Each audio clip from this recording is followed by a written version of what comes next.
Tidak ada PowerPoint, jadi saya menyampaikan firman Tuhan sesuai dengan tuntunan Tuhan dalam kehidupan kita. Ya, sebelum saya berkhotbah mungkin ada jemaat-jemaat Tuhan yang baru saya lihat ada kurang lebih 6 jiwa yang hadir baru hadir tempat ini. Saya Gembala GB Kilamili mengucapkan selamat datang di GB Kilamili. Harapan kami minggu depan untuk sama-sama kita dapat datang memuji dan memuliakan nama Tuhan Yesus. Jadi perkenalkan, nama saya Kelvin Herlambang yang sudah tertera ya di spanduk ya. Yang spanduk yang baru kita buat ya.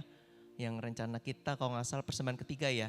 Itulah kita buat ke spanduk neon box sama tulisan GB Kilemil yang di atas, kalau mungkin nanti keluar nanti bisa ditengok. Nah itu kita coba alokasikan dengan persembahan yang ada, kita berikan yang terbaik untuk kemuliaan nama Tuhan. Jadi hari ini Bapak Ibu dan teman-teman sekalian, hari ini saya ingin berkhotbah tentang ibadah yang sehat dan lidah yang terjaga. Sebelumnya saya memperkenalkan, nama saya Kelvin Herlambang, saya bermarga Mani Huruf. Bicara tentang ibadah yang sehat ya, ibadah yang sehat. Ya mungkin ada yang mau berpendapat tentang ibadah yang sehat, seperti apa sih ibadah yang sehat itu? Nah, dan apa sih hubungannya dengan lidah yang terjaga? Banyak di antara kita enggan ke gereja karena kita nggak bisa menjaga perkataan kita. Kita nggak bisa menjaga lidah kita. Bahkan di Amsal 18 ayat 21 dikatakan, ya, jadi isi worshipnya masih belum bisa karena kalau kita mau pasang Indonesia itu berbayar. Jadi akhirnya kita memilih ya sudah, bawalah Alkitab masing-masing, baik Alkitab buku ataupun mungkin melalui HP Android. Amsal 18 ayat 21 demikian firman Tuhan, hidup dan mati dikuasai lidah. Siapa suka menggemakannya akan memakan buahnya. Jadi ketika saya baca ya kebetulan saya lagi membahas tentang ini. Saya ada tugas di kuliah itu membahas bagaimana sih dan salah satu program yang saya buat untuk gereja GB Kilang Mili ini, bagaimana dari ibadah sehat itu bisa menghadirkan jemaat-jemaat Tuhan yang hadir.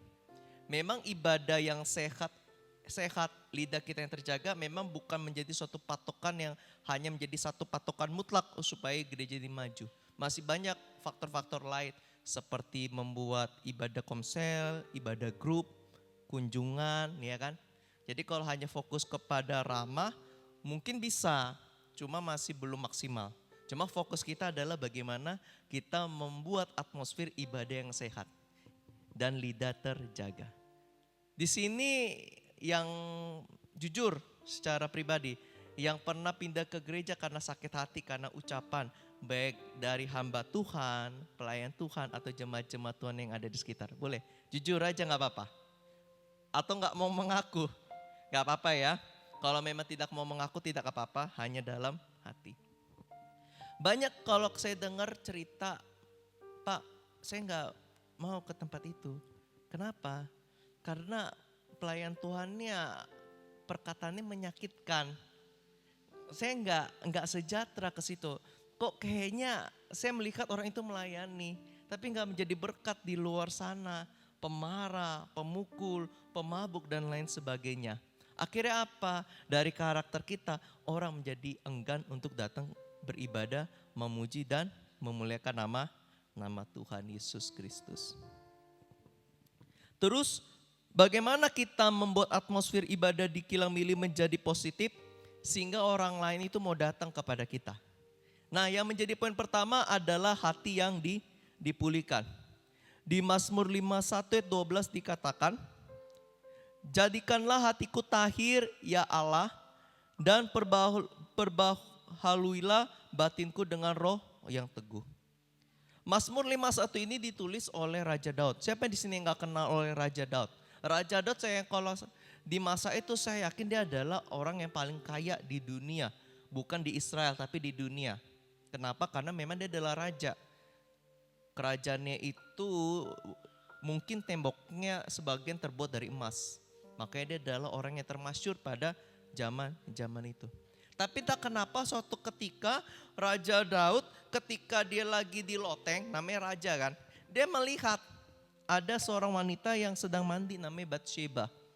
Dia tertarik, mohon maaf dia melakukan sesuatu yang tidak sewajarnya. Dan Batsheba hamil, Raja Daud panik. Tapi untungnya dia adalah seorang raja. Kenapa saya bilang demikian?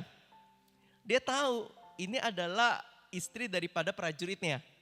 Suatu ketika Raja Daud melakukan sebuah kejahatan. Dia menyuruh untuk bangsa Israel berperang.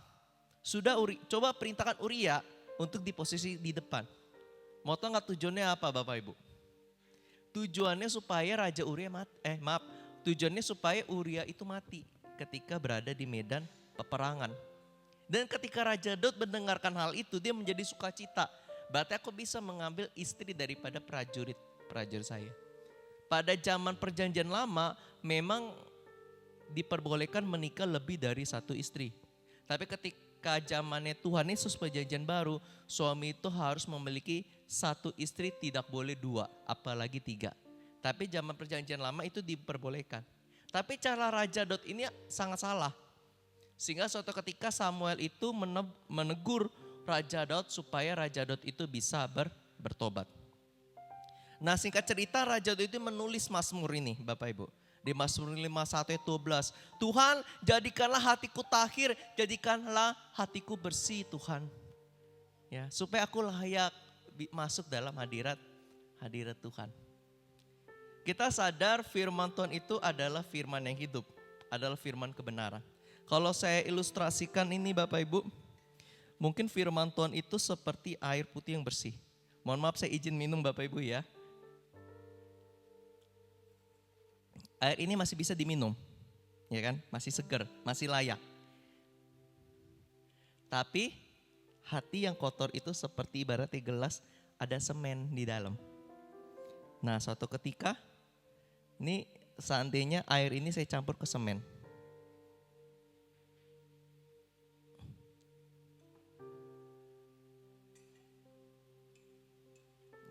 Saya coba aduk. Kira-kira air ini layak nggak untuk diminum? Nggak layak. Siapa yang mau minum? Nggak ada yang mau ya. Mungkin kucing masih mau minum. Tapi kalau manusia nggak akan mau ini. Ini air yang sangat jorok, sangat kotor. Hati manusia itu seperti ibarat gelas, tapi sudah ada kotoran di dalamnya. Jadi walaupun ada firman Tuhan masuk dalam kehidupannya, kalau hatinya belum dibersihkan, tetap dia akan kotor, akan keruh. Bahkan kalau saya coba, Chandra kira-kira mau minum nggak? Nggak ada yang mau minum. Demikian juga dalam kehidupan kita Bapak Ibu. Ketika hati kita nggak dibersihkan Bapak Ibu, apapun firman Tuhan yang masuk dalam kehidupan kita tidak akan bisa menerima dengan positif. Bisa saja saya menyampaikannya A, tapi karena hatinya kotor dia nangkapnya adalah B. Dia nangkapnya adalah C. Kalau B, C itu masih kena dengan firman Tuhan masih mending. Ini melenceng, dia tangkap dia berbeda. Dia akhirnya menerjemahkan firman Tuhan berbeda. Contoh ada hamba Tuhan. Saya bilang hamba Tuhan lah, anak Tuhan. Dia bilang begini, dia pernah dengar khotbah pendeta. Kalau di perjanjian lama aja Tuhan aja membunuh kok. Tuhan aja mencari perkara kok sama orang yang melanggar. Demikian juga saya sebagai hamba Tuhan. Orang yang tidak taat sama saya, mungkin saya tidak membunuh fisik. Tapi saya membunuh karakternya. Bukti Tuhan membunuh kok. Kenapa? Karena hatinya kotor. Ketika hatinya kotor, air yang masuk kan sebenarnya bersih kan. Bahkan saya minum lagi tadi nih. Ini memang asli air dari dispenser saya ambil. Ini bersih nih. Tapi kalau udah kotor pun, walaupun air bersih masuk pun, tetap hasilnya kok kotor. Dia menerjemahkan firman Tuhan dengan kebencian.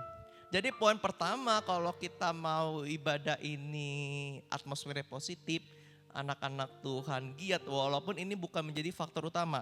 Karena masih banyak faktor-faktor lain yang harus kita dukung supaya gereja ini penuh dengan jemaat-jemaat Tuhan. Tapi ini menjadi faktor yang kita perlu renungkan. Apakah benar hati kita sudah bersih datang ke tempat ini? Bahkan di Amsal 4 ayat 23 dikatakan, jagalah hatimu dengan segala kewaspadaan karena dari situlah terpancar kehidupan. Artinya Bapak Ibu, kita harus menjaga hati kita dari segala kebencian atau akar kepahitan. Jika hati kita penuh dengan akar kepahitan, maka yang akan keluar adalah perkataan bahkan sampai tindakan yang dapat mencelakakan orang lain. Kenapa orang lain gampang marah? Kenapa orang lain ketika mungkin dinasehati dia tersinggung? Karena dasar hatinya belum dipulihkan. Dipulihkan ini bisa melalui doa. Tapi ternyata Tuhan mau kita bertindak. Bisa melalui tenaga psikiater. Baru-baru ini saya lagi meneliti itu adalah kasus NPD. NPD itu ya Narcissistic Personality Disorder. Artinya itu orang itu punya kelainan haus akan pujian. Dia nggak suka dikritik, dia nggak suka dicela. Pokoknya dia lakukan segala sesuatu apapun yang dilakukan hanya untuk dapat pujian. Dan survei membuktikan NPD ini jatuh kepada pria 75%, lebih banyak kepada pria. Ciri-cirinya apa? Ciri-cirinya suka selingkuh, dia haus pujian. Bagaimana kalau dia nggak dapat dari wanita satu, dia bisa dapat pujian dari wanita yang lain. Dia selalu melakukan kebaikan. Apapun yang dilakukan tujuannya adalah untuk dapat sebuah pujian. Mungkin dia melayani di gereja, mungkin dia bermain musik, mungkin dia WL, mungkin dia khotbah. Tujuannya apa? Tujuannya bukan menyenangkan hati Tuhan Bapak Ibu. Tapi tujuannya bagaimana banyak orang memuji saya. Haus akan pujian. Tapi di belakang dia adalah monster yang sangat mengerikan. Ini kisah ada salah satu pendeta ya di Surabaya. Dia gerejanya namanya Amazing God Church ya. Dia menggembalakan di Sidoarjo. Dia di gereja sangat luar biasa. Bahkan dia adalah pengacara. Dia juga adalah dosen hukum. Dia S3 loh, S3 hukum. Tapi di rumah dia selalu melakukan kekerasan. Dia selalu memukuli istrinya.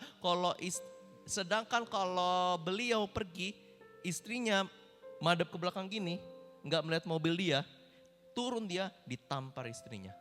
Cuma hal sepele. Kenapa? Karena dia haus akan pujian. Dia nggak bisa terima kritik. Sekali kritik langsung dihajar istrinya itu. Apa maksud kamu? Kurang apa aku? Padahal banyak kurangnya. Tapi orang yang narsis ini merasa dirinya tidak punya kekurangan. Kenapa? Hatinya kotor. Hatinya belum dibersihkan. Kalau masalah dengerin firman Tuhan, ini pendeta kok Bapak Ibu. Masa pendeta nggak dengarkan firman Tuhan? Pasti dia selalu dengarkan firman Tuhan. Tapi masalahnya firman Tuhan itu bersih, tapi hatinya kotor. Makanya hasilnya gini, akhirnya jadi keruh.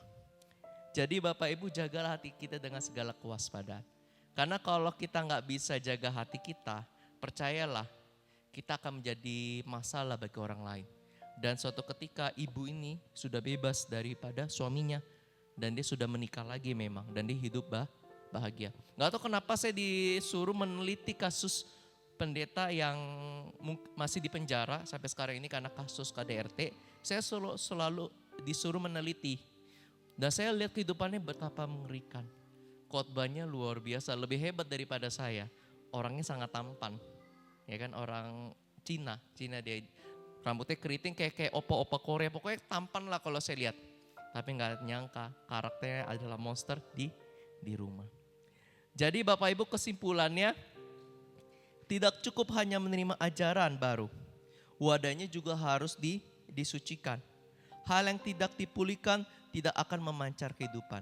Jadi pertama adalah bagaimana kita minta pemulihan daripada Tuhan Yesus. Itu menjadi poin pertama. Poin kedua Bapak Ibu, fokus kepada Tuhan Yesus. Ibrani 12 ayat 2 dikatakan, marilah kita melakukannya dengan mata yang tertuju kepada Yesus yang memimpin kita dalam iman dan yang membawa iman kita itu kepada kesempurnaan, yang dengan mengabaikan kehinaan, tekun memikul salib ganti sukacita yang disediakan bagi dia, ia sekarang duduk di sebelah kanan tata Allah. Jadi ketika kita datang ibadah, kita fokusnya itu kepada Tuhan. Sebenarnya kalau dalam ibadah, apalagi nanti gereja ini penuh, nggak mungkin ada kemungkinan besar, tapi juga ada kemungkinan juga semuanya itu adalah orang yang membawa damai dan sukacita. Cuma mungkin saja bisa terjadi satu orang, mungkin bukan pendetanya, bukan hamba Tuhannya, Atau jangan-jangan mungkin pelayannya yang membuat kita kesel, jengkel. Kita ke gereja Bapak Ibu. Atau enggak kita nggak mau ke gereja. Kenapa nggak ke gereja? Iya, selama dia masih melayani, saya tidak mau datang ke gereja.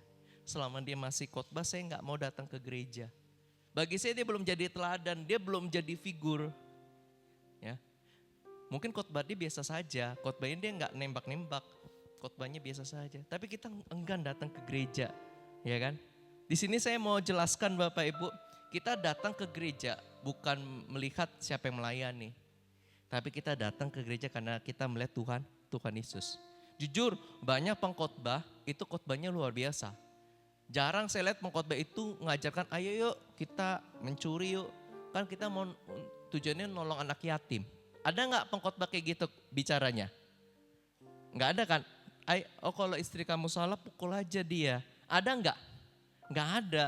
Pengkhotbah itu rata-rata khotbahnya pasti bagus-bagus. Cuma belum tentu bisa melakukannya. Karena melakukannya itu sangatlah sulit. Makanya ketika saya datang ke gereja, saya nggak melihat siapa yang berbicara. Tapi saya melihat isinya. Apa yang bisa saya lakukan dalam kehidupan saya. Orang yang fokus kepada Tuhan ibaratnya seperti gelas ya. Anggap aja ini airnya penuh nih. Ya kan? Coba saya suruh satu orang ya, contoh satu orang. Coba contohnya Ferdi pemain bass. Coba kamu isi air gelas ini sampai penuh. Ini contoh ya, nggak usah dilakukan. Ya, terus ketika pulang gereja, kan ini orang kan banyak cerita nih. Kamu coba puter gelas ini, puterin halaman gereja ini, lewat pastori, ya kan? Lewat pastori ke belakang, puter. Pokoknya intinya airnya nggak boleh jatuh sedikit pun. Dan kamu datang ke gereja ini, ketemuin saya. Suatu ketika saya tanya sama Ferdi, Fer, kira-kira kamu tengok nggak apa yang mereka lakukan di luar sana? Kira-kira mereka cerita apa ya? Apa sih tindakan mereka? Saya yakin Ferdi akan berkata gini, aku nggak lihat apa-apa loh Pak Pendeta. Kalau Pak Pendeta aja suruh saya muterin gelas ini kok berisi air penuh. Kalau saya tengok otomatis saya nggak konsen dong. Airnya tumpah. Nanti kalau tumpah saya ditegur oleh Pak Pendeta. Ya saya fokus sama air ini Pak Pendeta. Demikian juga dalam kehidupan kita. Ketika kita fokus kepada Tuhan, kita nggak akan melihat kejelekan orang lain, kelemahan orang lain. Kita nggak akan merasa, percumanya saya ke gereja. Kalau dia melayani doa pembukaan, udahlah nggak usah lah saya ke gereja. Ingat manusia itu punya latar belakang yang berbeda-beda, pola pikir yang berbeda-beda. Ya, kebetulan memang belum kena di saya kebetulan nggak pernah datang ke gereja dan pendeta itu saya benci, memang belum pernah. Tapi saya juga berdoa seandainya itu terjadi, saya tetap harus datang beribadah. Karena yang mau saya dengar adalah isinya, isi firman Tuhannya. Karena walaupun pendeta itu jahat, ini kayak kasus ini NPD nih saya bilang, penyakit kelainan jiwa. Saya yakin khotbahnya baik. Saya dengar khotbahnya bagaimana kita harus melayani keluarga. Jangan dulu fokus melayani Tuhan. Kita layani keluarga kita harus beres dulu. Padahal di rumah istrinya dipukul, bahkan sampai mau digorok pakai parang. Dan kebetulan parangnya gak ketemu. Kalau ketemu matilah istrinya. Dan tidak ada lagi kesaksian daripada istrinya. Bagaimana 20 tahun lebih dia harus bertahan dengan suami NPD. NPD itu adalah suami punya kelainan. Jadi dia haus akan pujian. Gak bisa dikritik. Kalau dikritik marah. Bahkan bisa mengancam nyawa. Tapi dia menjadi suatu kesaksian. Bahwasannya yang rohani belum tentu rohani. Tapi saya mungkin akan tetap datang. Karena apa? Orang NPD itu siapapun yang khotbah, walaupun preman, pasti dia akan khotbahnya tentang kebaikan. Namanya sudah khotbah kan? Berarti dia sudah menjaga image, oh ya saya khotbah. Tujuan saya itu menyampaikan pesan firman Tuhan. Jadi yang menjadi poin kedua Bapak Ibu, coba kita fokus kepada Tuhan. Ayo ubah pemikiran kita yang awalnya fokus kepada kelemahan orang lain, yang membuat kita marah, kita alihkan kepada kebaikan Tuhan Yesus yang membuat kita menjadi semangat dalam mengikuti setiap ibadah-ibadah yang diadakan. Ya. Jadi apapun itu kita coba fokus saja kepada Tuhan Yesus. Pendeta punya kelemahan, ibu gembala punya kelemahan. Terkadang apa yang kita pandang itu kelemahan, sebenarnya tujuannya adalah untuk mendidik kita. Nasihat itu, kalau nggak biasa dengan nasihat itu sangat menyakitkan. Kok kayaknya nggak adil ya Pak Pendeta ini, kayaknya nggak adil nih, kayaknya aku terus yang salah. Nggak juga, Kalau yang lain salah juga ditegur juga, nggak terkecuali gitu. Namanya salah pasti ditegur. Cuma ada yang pendetanya baik, ditegurnya marah terus dirangkul lagi. Ada yang marah terus langsung mohon maaf ya, dibuang, nggak dianggap, dicueki, dianggap tidak ada. Ya mungkin saya pendeta berbeda-beda. Tapi bagaimana kita coba fokus. Kalau kita fokus kepada Tuhan Yesus, maka Tuhan akan membawa kita dari kemuliaan sampai kemuliaan. Ya setuju, boleh katakan amin? Tapi kalau kita fokus kepada kelemahan orang lain, yang sebenarnya belum tentu itu jahat, maka kita gak akan berkembang. Dari kemuliaan bukan sampai kepada kemuliaan, tapi sampai kepada kehancuran. Makin lama makin hancur. Sudah hidup susah, mati masuk neraka. Sempurnalah penderitaan kita. Tapi ketika kita mau diproses Bapak Ibu, ketika kita mau hati kita dibersihkan, ketika kita fokus kepada Tuhan Yesus, Tuhan apa mau yang terjadi Tuhan, orang mau anggap aku apa, orang mau kritik aku apa, seakan-akan kayaknya aku paling gak bisa apa-apa, sekali Yesus tetap Yesus. Amin. Itu poin kedua. Poin ketiga, lidah yang terjaga. Yakobus 3 ayat 5-6. Dikatakan, demikian juga lidah, walaupun suatu anggota kecil dari tubuh, namun dapat memegahkan perkara-perkara yang besar. Lidah pun adalah api, ia merupakan suatu dunia kejahatan dan mengambil tempat di antara anggota-anggota tubuh kita sebagai sesuatu yang dapat menodai seluruh tubuh dan menyalakan roda kehidupan kita. Sedang ia sendiri dinyalakan oleh api neraka.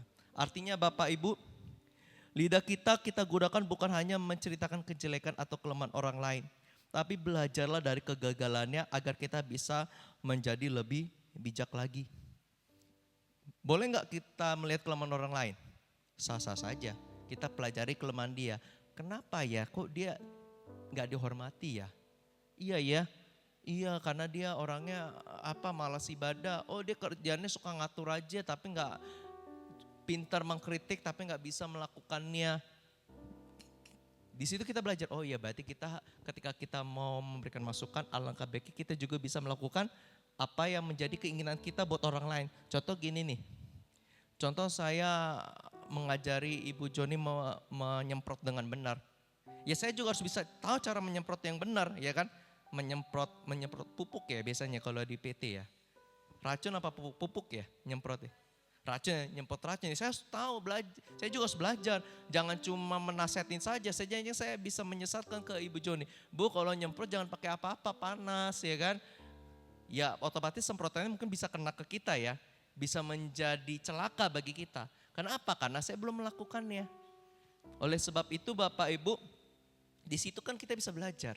Ketika ada orang lain menjelekkan, oh iya ya, ternyata kayak gini gak boleh ya. Akhirnya jadi masukan dalam kehidupan kita. Ini mungkin saya coba memanggil satu orang ya. Coba satu orang mungkin, siapa ya? Atau mungkin Chandra ya, Chandra coba. Ini anggap aja saya ini adalah tukang gosip. Ya, kira-kira respon Chandra bagaimana? Ya coba ya. Ini seandainya nih Bapak Ibu ya. Kebetulan karena saya nggak kerja di PT, saya kehidupan saya hanya di gereja sama toko dan pelayanan. Jadi saya fokusnya di pelayanan ya, bukan maksud mau menyinggung siapapun. Ini contoh ya, ini saya tukang gosip. Nah, ini nanti Chandra saya tugaskan supaya responnya salah, malah dia membakar lagi supaya gosip ini makin matang. Ini respon yang salah contohnya. Chan, kau tengok nggak? Itu loh, kesel kali aku loh. Masa dia pemusik suka kali terlambat. Enggak semangat aku melayani. Gimana itu? Kayaknya kalau lihat dia tuh kesel kali. Kayak aku gak mau lagi lah melayani kalau sama dia.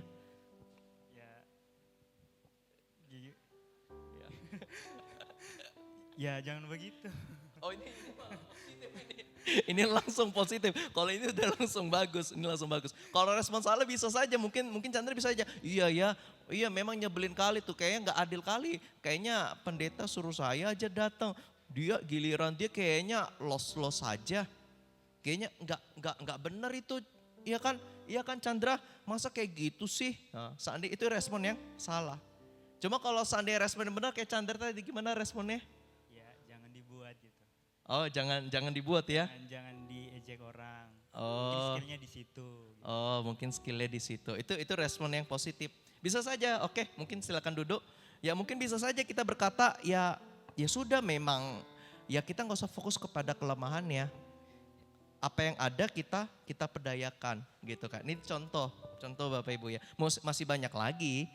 Contoh di luar sana, iya nih, ada nih pendeta, aduh di rumah kayak raja, makanannya dianterin ya kan. Makanannya udah dianterin, gak jadi berkat, tapi khotbahnya luar biasa loh. Cemana itu kan? Mungkin kalau respon orang pada umumnya jujur karena ini di gereja mungkin kita akan responnya positif. Tapi respon orang pada umumnya, iya tuh memang gak jadi berkat, udahlah gak usah lah pala ke gereja. Kayak gitu kok kita ke gereja. Kalau pindah masih mending ya kan, mencari gereja yang bertumbuh. Tapi ini sama sekali gak ke gereja, ya kan. Ini jadi akhirnya tidak bertumbuh. Ingat setiap manusia punya kelemahan, punya kekurangan. Tapi kalau respon orang yang positif adalah ya setiap manusia punya kelemahan. Kita ambil aja pesan intinya. Boleh gak pindah gereja? Boleh. Kalau memang gereja itu gak bertumbuh, gak apa-apa pindah. Tapi percayalah dimanapun juga pasti akan ada namanya masalah. Cuma bedanya mungkin kalau gereja itu positif, maka kita pertumbuhannya makin cepat. Kita gak akan hanya dikritik, gak hanya ditekan. Tapi kita akan diberikan masukan. Kita akan sama-sama bangkit. Kita sama-sama akan berjalan bersama-sama. Bangkit bersama-sama menjadi orang yang lebih baik lagi. Dan kita belajar bagaimana cara menyenangkan hati Tuhan. Mungkin bisa saja kita respon yang lebih positif lagi. Sudahlah, kita gak usah lagi fokus kepada kelemahannya. Kita fokus saja sama Tuhan. Masukkanlah ilustrasi khotbah ini, air ini kan. Coba kalau seandainya kamu datang ke gereja. Kamu keliling halaman gereja. Terus kamu bawa gelas berisi air penuh. Dan gak boleh tumpah. Pasti kamu gak akan lihat kejelekan orang lain.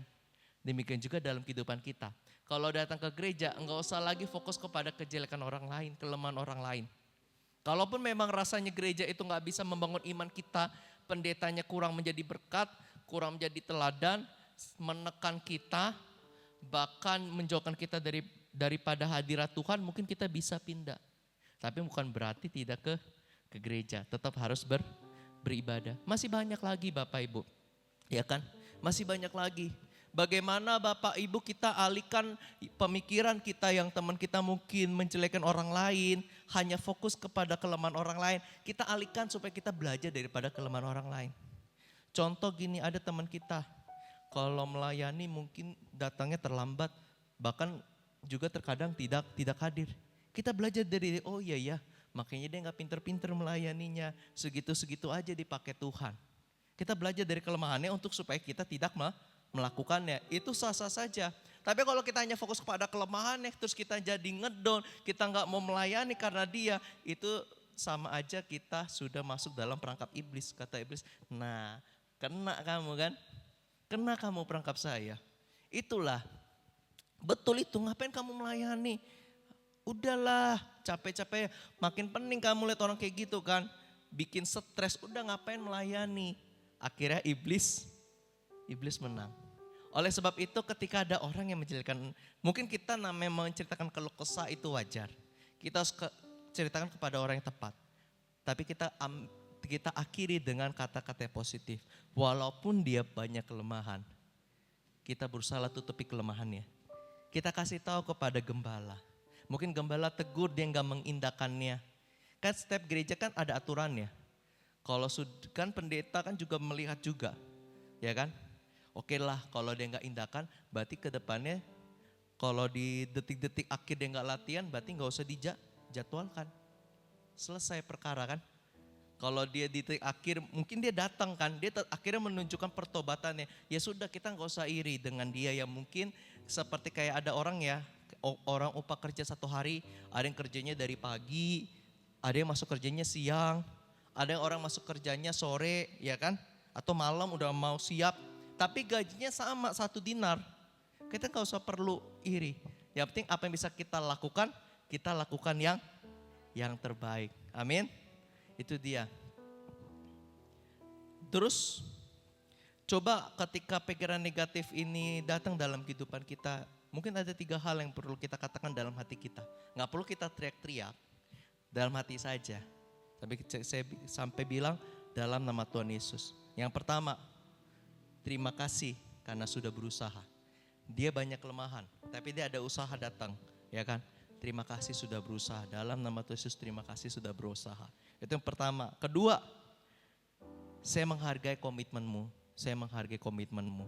Gak perlu mungkin dikatakan, cuma kalimat afirmatif aja dalam hati. Yang ketiga bisa kita katakan, kita bisa perbaiki bersama.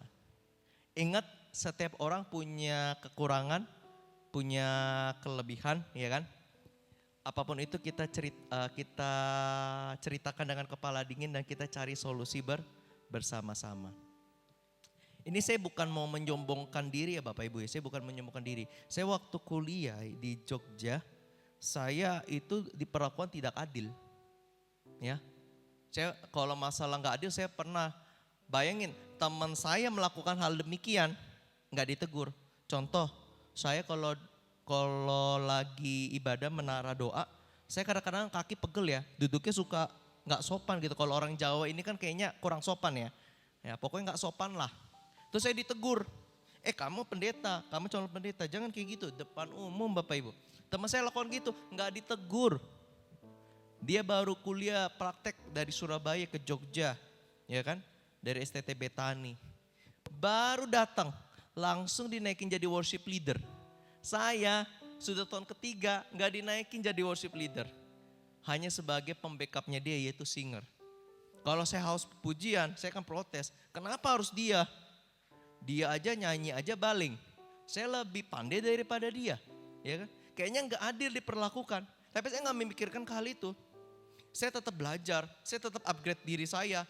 Saya tetap belajar gitar, dia nggak belajar apapun. Dan sekarang dia hanya jadi pelayan Tuhan biasa, dia nggak dipercayakan penggembalaan, saya dipercayakan. Saya belajar, saya walaupun orang hina sih ini kayak nggak diperlakukan yang nggak adil. Dia buat salah didiemin, giliran saya buat salah saya mau ditampar. Bayangin itu, saya mau ditampar, dia nggak diapa-apain. Kayak jadi anak emas ya. Saya nggak iri, saya tetap aja jalanin. Saya hanya fokus kepada Tuhan. Tetap nggak datang ke gereja, tetap datang. Tetap nggak dengarkan khotbah, tetap. Bahkan orang yang mau nampar saya tetap dengarkan khotbahnya Bapak Ibu. Saya nggak fokus kepada kelemahan orang lain. Akhirnya saya mulai bisa WL, bisa main gitar dan dia nggak bisa, tetap stuck. Singkat cerita di tahun terakhir saya dipercayakan jadi worship leader. Ya. Dan gak lama kemudian saya lulus dan saya pindah ke Aikanopan ya. Di Aikanopan Bapak Ibu, kalau saya menggunakan waktu saya selama ini hanya menceritakan orang lain, gak belajar sesuatu hal, mungkin saya gak bisa main musik sampai hari ini. Tanya istri saya pertama kali datang ke Kanopan itu gak bisa main piano sebenarnya, 0. Tapi saya ganti waktu saya 6 bulan itu yang biasanya nongkrong sama kawan-kawan, bisa aja saya nongkrong, minum kopi, jelekin orang lain, bicara-bicara duniawi dan lain sebagainya. Saya ganti untuk belajar piano selama 6 bulan. Saya awalnya nggak nyangka kalau Tuhan Yesus itu mempercayakan saya menggembalakan. Awalnya saya itu seperti pembokat lah, pembantu pendeta lah, disuruh ke sana, ayo. Ya kan, dulu saya karena dulu pernah belajar WL, saya dipakai jadi WL di Enabara. Dulu sama Ibu Aritonang, tim saya Ibu Aritonang, ada Pak Eka ya. Dulu sama Pak Eka yang main musik, saya yang WL. Itu tiap minggu tuh, hampir tiap minggu saya mimpin pujian. Sambil saya belajar piano. Gak tahu kenapa singkat cerita, gembala yang menggembalakan pos PI di Enabara dan Kanopan meninggal. Dan kebetulan Pak Eka ini sudah pindah ke Medan. Jadi jemaat ini mempercayakan untuk saya mengembalakan. Dan saya akhirnya belajar lagi melayani. Belajar melayani kan saya memang belajar musik. Tapi saya nggak tahu cara mengaplikasikannya dalam ibadah. Ya kan? Tapi saya di situ belajar. Saya mahirkan lagi permainan saya dan nggak tahu kenapa Tuhan percayakan untuk membangun gereja yang besar. Dengan peralatan yang lengkap. Kalau seandainya pengetahuan saya 0, ini musik bisa rusak ini. Cepat rusak. Kenapa? Saya nggak tahu cara mengoperasikannya, cara mainnya juga nggak tahu. Kan banyak kan ya gereja alatnya bagus tapi dengung, rusak dan lain sebagainya. Bahkan ada juga gereja gara-gara suatu hal sepele, ada powernya terbakar, gerejanya itu terbakar dan hangus ada juga. Kalau seandainya saya nggak persiapkan dari awal Bapak Ibu, saya hanya fokus menjelekin orang lain, iri hati dan lain sebagainya, saya nggak akan berdiri di tempat ini Bapak Ibu. Jadi fokus kita adalah daripada kita fokus kepada kelemahan orang lain, lebih baik kita upgrade diri kita. Nggak apa-apa nggak bisa hari ini, sedikit demi sedikit, pasti kita akan dipakai Tuhan secara luar biasa. Kita belajar banyak hal, bisa belajar cara merawat orang, belajar apoteker, belajar betulin mesin, belajar lain. Apapun yang bisa kita lakukan, kita pelajari Bapak Ibu. Selama itu bisa menjauhkan pikiran kita daripada pikiran negatif. Ini poin yang terakhir ya Bapak Ibu ya. Poin terakhir itu adalah jangan memberikan penghakiman saat memberikan kritik. Di Matius 7:1 dikatakan, janganlah kamu menghakimi supaya kamu tidak dihakimi. Contohnya begini Bapak Ibu, setiap kita punya kesalahan ya kan. Setiap kita pernah melakukan kesalahan, contoh ada mungkin terlambat. Contohnya mungkin si Ferdi Aman terlambat, terus kita hakimi. Kamu kemana aja sih kamu? Kau gak ngerti kali perasaan aku. Kau udah tahu gak aku capek di sini? Kau aja yang di ngertiin kau. Kau gimana sih kau? Gak bisanya kau kasih yang terbaik sama Tuhan. Oh, mulai kata-kata yang kasar, di mana pikiranmu dan lain sebagainya. Kita sudah menghakimi dia kan. Kita sudah memojok. Orang yang menghakimi itu ciri-ciri adalah orang yang memojokkan. Baru datang dia, memang terlambat. Kita pojokkan dia. Atau mungkin di pekerjaan, ada teman kita yang mungkin orangnya nggak peka, nggak inisiatif. Yang lain pada kerja, yang satu cuma main HP aja sambil cengengesan. Kita hakimi, kamu gimana sih? Kamu mau kerja nggak sih? Di mana pikiranmu kan? Kalau pikiran masih halus ya, kalau kasarnya di mana otakmu kan? Mikir nggak kamu kan? Di sini kamu digaji loh, masa aku yang kerja? Kita menghakimi. Tapi kalau ketika kita tahu cara memberikan kritik yang baik, mungkin kita nggak perlu panjang lebar. Karena kalau teorinya itu sangat panjang, kita harus puji kan nggak mungkin lah kita puji dulu kan. Namanya dia nggak kerja, masa kita puji kan nggak mungkin. Ya udah kita, ayo bantu yuk, selesai perkara kan. Ayo bantu saya yuk, nggak usah kita hakimi, nggak usah kita marahi. Ayo bantu saya yuk, ayo kita sama-sama bekerja. Itu kan lebih enak kan. Alangkah baiknya kalau ada kelemahan orang ya, kita nggak tahu nih kan ya, pasti kan namanya gereja ini ada namanya orang berkesalahan. Ada namanya forum kita keterbukaan ya, untuk untuk bagaimana kita mengurus orang lain. Alangkah baiknya Bapak Ibu ketika kita ingin memberikan masukan secara formal, kita harus puji dulu usahanya. Saya sama Jovan ya keponakan saya selalu bilang ya sama istri saya, kita harus hargai usahanya dia. Kita harus berikan sebuah apresiasi, ya kan? Ada nggak kelemahannya? Ada. Si Wahyu juga demikian. Ada nggak kelemahannya? Tetap ada, semuanya ada. Tapi kita harus berikan apresiasi dulu. Namanya dia udah berusaha. Kalau kita nggak pernah memberikan apresiasi atas setiap usaha orang, percaya Bapak Ibu, dia akan menjadi males. Makanya nggak heran banyak orang tua marahin anaknya, tapi anaknya tetap males. Kenapa? Karena nggak pernah diapresiasi, hanya dituntut. Ketika dia melakukan segala sesuatu, bukannya dipuji, tapi malahan direndahkan.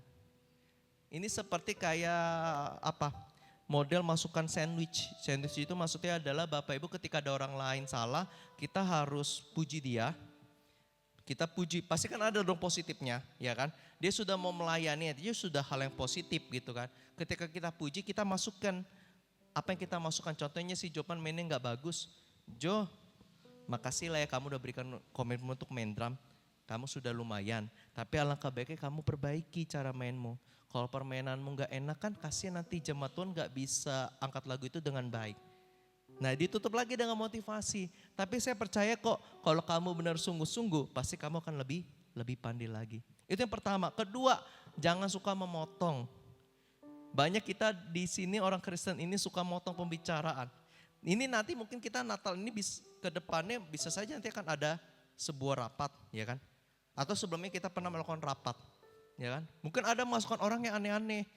Ya Pak Pendeta nanti kalau kita Natal WL-nya biar agak anak muda pakai celana jeans, pakai kaos, ini contoh ya, kaos, lampunya kelap-kelip kayak disco dan lain sebagainya gitu kayak kota Jakarta. Selesai dulu dia berbicara. Udah kan kebanyakan kita kan orang itu belum selesai bicara kita harus potong. Enggak, dasar bodohnya memang kurang pengalaman ya kau. Enggak taunya kau budaya di sini sudah muncul penghakiman. Belum siap bicara, udah dipotong. dikatain bodoh pula kan. Terima nggak? Siapa di situ yang terima apa? Terima dilakukan demikian. Maksudnya ketika Bapak Ibu cerita, ada orang motong, udah motong, dibilang bodoh pula ke kita. Siapa yang bisa terima?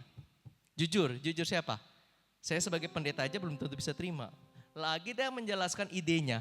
Udah dipotong dikatakan bodoh. Maunya ketika ada orang itu cerita, menyampaikan sebuah pendapat, tunggu dia selesai dulu berbicara. Sudah selesai, baru kita berbicara dengan sopan. Pendapatmu cukup baik, walaupun sebenarnya nggak masuk akal. Namanya di kampung, kok di kampung pakai celana jeans sih? Kalau di kampung kan rata-rata masih agak ganjil ya. Kalau ibadah pakai celana jeans, ibadah Natal masih agak ganjil. Tapi kita harus apresiasikan dulu masukannya dia. Kamu sudah bagus, sudah berani memberikan suatu masukan. Tapi kalau di sini masih kampung. Kalau ibadah Natal pakai celana jeans, pakai kaos, nanti orang akhirnya menganggap kita itu seperti gereja sembarangan. Betul ya Bu ya? Gereja sembarangan kan? Iya. Jadi kalau di sini itu harusnya pakainya formal. Formal, perempuan itu pakai rok. Ya rok panjang tapi bukan rok yang pendek gitu kan. Rok yang panjang dan lain sebagainya. Ya. Jadi ada apresiasi baru kita kasih masukan. Supaya apa? Kalau kita nggak apresiasi percayalah nanti ujung-ujungnya gembala sendiri yang berpikir karena semuanya nggak berani kasih masukan. Yang kedua, ketika kita kasih masukan, jangan berharap masukan kita itu dijalankan. Kalau kita berharap, kita akan menjadi batu sandungan yang selanjutnya. Orang ini sudah responnya baik, tapi orang yang memberikan masukan ini, yang responnya nggak baik, masukanmu aja didengar. Ini kan masukanku bagus. Kita harus gerejanya up to date dan lain sebagainya dan ya pokoknya begitu. Tapi ketika kita Bapak Ibu punya prinsip tidak mau menghakimi Bapak Ibu dan kita juga nggak memaksa kehendak kita, nasihat kita, percaya gereja ini akan penuh dengan sukacita. Yang setuju boleh katakan amin? Ya demikian firman Tuhan. Ya di sini ada 4 poin. Supaya ibadah kita lebih hidup, lebih positif. Yang pertama Bapak Ibu, hati kita harus dipulihkan dulu. Ya, yang pertama. Kedua, fokus kepada Tuhan, jangan fokus kepada yang lain. Yang ketiga Bapak Ibu, lidah yang terjaga. Jangan fokus kepada kelemahan orang lain. Kalaupun ada orang lain bicara tentang kelemahan orang lain, kita belajar dari kegagalannya orang tersebut supaya kita tidak melakukannya. Yang keempat, jangan memberikan penghakiman saat memberikan masukan ataupun kritik. Ingat setiap orang tidak mau dihakimi. Berikanlah nasihat, masukan yang positif. Dan jangan berharap masukan kita itu akan didengar 100%. Terkadang 100 kali kita kasih masukan, mungkin cuma 50 yang kita lakukan. Jangan sakit hati. Namanya hidup, manusia punya pola pikir yang berbeda-beda. Jalankan dengan sukacita, jalankan dengan enjoy, gak usah berpikir yang aneh-aneh. Kadang-kadang masalah itu ada dalam pikiran kita. Tapi ketika kita ubah pikiran kita menjadi positif, oh iya semuanya indah kok. Coba nih Bapak Ibu ya, sebelum saya tutup ya. Pagi-pagi Bapak Ibu coba berkata dalam hati, terima kasih Tuhan Yesus, aku masih bisa bernafas. Terima kasih Tuhan Yesus, aku ada sampai hari ini. Terima kasih Tuhan Yesus, saya masih bisa makan. Terima kasih Tuhan Yesus, saya masih bisa bekerja. Terima kasih Tuhan Yesus, saya masih sempurna, punya 2 tangan, 2 kaki. Kita bisa katakan sesuatu yang positif sehingga akhirnya pikiran kita jadi positif. Masalah ada, itu sebenarnya ada dalam pikiran kita. Ketika kita serahkan pikiran kita kepada Tuhan, bisa saja manusia lihat itu enggak masalah, tapi bagi kita itu masalah. Kenapa? Karena orang yang melihat itu adalah orang yang selalu berpikiran positif. Tapi orang yang menghadapi masalah itu selalu berpikiran negatif tentang hidupnya. Padahal semuanya itu indah, semuanya berjalan dengan baik, semuanya berjalan dengan lancar. Cuma kekhawatiran kita aja pikiran kita. Coba Bapak Ibu tiap pagi bangun ya, doa terus katakan hal yang positif dalam kehidupan. Supaya ketika Bapak Ibu menjalankan itu, Bapak Ibu akan bertindak secara positif, pikirannya positif, akan lebih enjoy, lebih menikmati hidup. Ingat namanya manusia, namanya hidup pasti ada masalah. Cuma masalah yang paling besar itu ada dalam diri kita. Kita selesaikan diri kita, percaya Tuhan pasti akan pulihkan kehidupan kita. Oke, demikian firman Tuhan yang bisa saya bagikan. Ya kami mengundang untuk Bapak Ibu bangkit berdiri dalam hadirat Tuhan. Mari kita bersatu dalam doa. Segala puji syukur kami panjatkan ke dalam hadirat-Mu Tuhan Yesus, atas kebaikan-Mu begitu indah dalam kehidupan kami. Tuhan, biarlah firman Tuhan yang baru kami dengar tidak menjadi sia-sia, namun dapat menjadi berkat bagi kami semua. Terima kasih Tuhan Yesus, dan setelah lagi Tuhan, kami akan mengadakan perjamuan kudus. Biarlah perjamuan kudus yang akan kami laksanakan pada hari ini dapat berbau harum di hadapan-Mu. Terima kasih Tuhan Yesus. Haleluya. Amin. Haleluya. Kami pesan untuk Bapak Ibu duduk kembali dalam hadirat Tuhan. Ya, biar nggak. Oke. Ya, di sini sebelum kita melakukan perjamuan kudus, oke, saya pesan untuk Bapak Ibu duduk. Kita akan membacakan firman Tuhan di Markus 14 ayat 22 sampai 25. Demikian firman Tuhan. Dan ketika Yesus dan murid-muridnya sedang makan, Yesus mengambil roti, mengucap berkat, memecah-mecahkannya, lalu memberikannya kepada mereka dan berkata, "Ambillah, inilah tubuhku." Sudah itu ia mengambil cawan, mengucap syukur, lalu memberikannya kepada mereka. Dan mereka semuanya minum dari cawan itu, dan ia berkata kepada mereka, "Inilah darahku, darah perjanjian, yang ditumpahkan bagi banyak orang. Aku berkata kepadamu, sesungguhnya aku tidak akan minum lagi hasil pokok anggur sampai pada hari aku meminumnya, yaitu yang baru dalam kerajaan Allah." Jadi Bapak Ibu, perjamuan kudus ini adalah perjamuan yang memang sudah tertulis dalam firman Tuhan. Dan itu sudah diperintahkan Tuhan untuk kita selalu melakukannya, mengingat kematian Tuhan Yesus, pengorbanan Tuhan Yesus di atas kayu salib. Cuma kita sadar Bapak Ibu, dalam hal kehidupan kita mungkin melakukan kesalahan. Baik yang disengaja, ya kita melakukan yang disengaja ya karena kita kesal, atau yang tidak disengaja karena ketidaktahuan kita bahwasanya itu salah. Ya, baik kita yang melakukan kesalahan itu ataupun kita yang disakiti. Pada hari ini kami mengundang untuk Bapak Ibu sama-sama tutup mata, kita berdoa minta pengampunan kepada Tuhan. Tuhan Yesus, terima kasih atas kebaikan-Mu begitu indah dalam kehidupan kami. Ampunilah segala kelemahan kami, ampunilah segala kesalahan kami. Masih banyak kekurangan dalam kehidupan kami Tuhan. Dan kami juga mau belajar mengampuni orang yang bersalah kepada kami.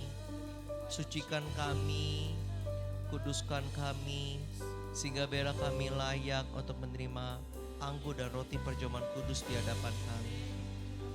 Terima kasih Tuhan Yesus, terima kasih. Haleluya, amin. Haleluya. Dan selanjutnya saya serahkan kepada petugas perjamuan kudus ya, Bapak Risman ya, Bapak Risma sama Bapak Joni ya, petugas perjamuan kudus. Nanti Bapak Risma sebelah kiri, Bapak Joni depan sama sebelah kanan ya. Untuk petugas perjamuan kudus saya undang untuk maju ke depan. Dan saya juga mengundang untuk Bapak Ibu bangkit berdiri dalam hadirat Tuhan. Mari kita angkat tangan kita arahkan ke atas roti dan anggur perjamuan kudus yang di hadapan kita. Turunlah berkat ilahi dalam nama Allah, Bapa, Putra dan Roh Kudus ke atas roti dan anggur perjamuan kudus di hadapan kami. Di dalam nama Tuhan Yesus Kristus. Haleluya. Amin.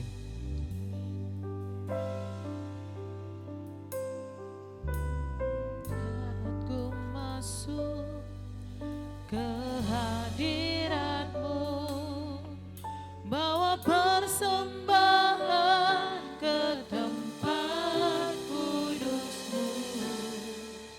Pujian ku naikkan, sembahku berikan bagi-Mu Allah yang mulia. Kau layak aku menghampirimu, melihat tata kemuliaan-Mu Tuhan. Pujian ku naikkan,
Sebenarnya saya ingin bertanya, adakah Bapak Ibu yang belum mendapatkan roti dan anggur perjamuan kudus? Boleh lambaikan tangan. Sudah dapat semua? Ya, tiba saatnya kita akan melakukan perjamuan kudus. Saya mohon untuk Bapak Ibu bangkit berdiri dan kita angkat roti tinggi-tinggi di tangan kanan kita. Demikian firman Tuhan.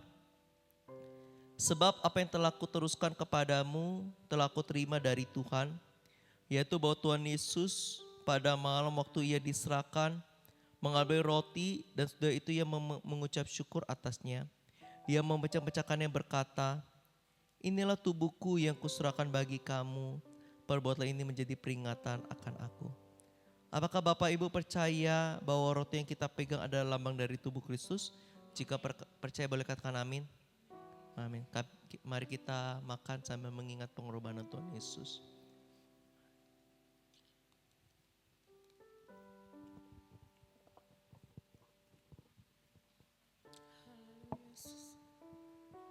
Terima kasih Tuhan.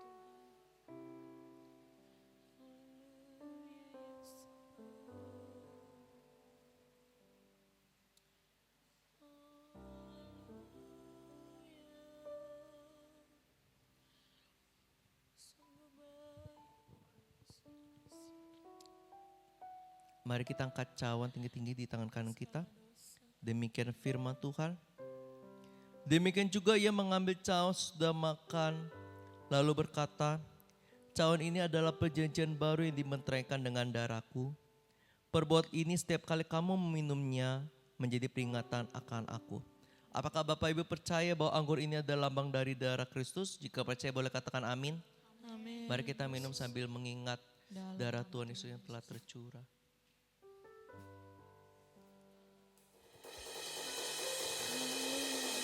Haleluya. Haleluya. Kami menyembahmu Tuhan. Glorikan Terima kasih ya Roh Kudus. segala pujian, segala hormat hanya bagimu Yesus, hanya untukmu. Kami menyembahmu, kami tinggikan.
kasih Tuhan.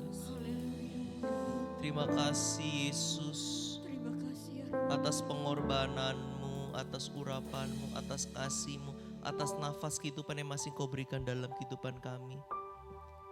Nafas kehidupan ini begitu indah Tuhan, menunjukkan betapa baiknya Engkau, betapa mulianya Engkau Tuhan Yesus Kristus. Dan setelah lagi Tuhan, kami akan melanjutkan kegiatan kami, aktivitas kami. Kau berkati kami, Kau urapi kami, Kau tuntun kehidupan kami Tuhan Yesus. Dalam perjamuan kudus ini dapat menyadarkan kami, jika Engkau mau mengorbankan dirimu Tuhan Yesus di atas kayu salib, demikian juga kami mau mengorbankan waktu kami hanya untuk menyenangkan dan memuji dan memuliakan nama Tuhan Yesus. Ampunilah keegoisan kami, Ampunilah kami atas ketidaktahuan kami. Ampunilah kami Tuhan, mungkin kami sulit bekerja sama dengan sahabat-sahabat, teman-teman yang ada di sekitar kami. Karena kami merasa apa yang kami pikirkan itulah yang paling benar. Cuma kami mau belajar Tuhan untuk menyatukan pemikiran kami. Kami mau belajar bagaimana cara menyenangkan hati Tuhan Yesus yang benar dan baik. Terima kasih Tuhan Yesus, terima kasih. Kami serahkan setiap kehidupan kami, permasalahan kami, pergumulan kami hanya ke dalam tangan-Mu, yaitu Tuhan Yesus Kristus. Haleluya. Amin. Haleluya. Kami persilakan untuk Bapak Ibu duduk kembali dalam hadirat Tuhan.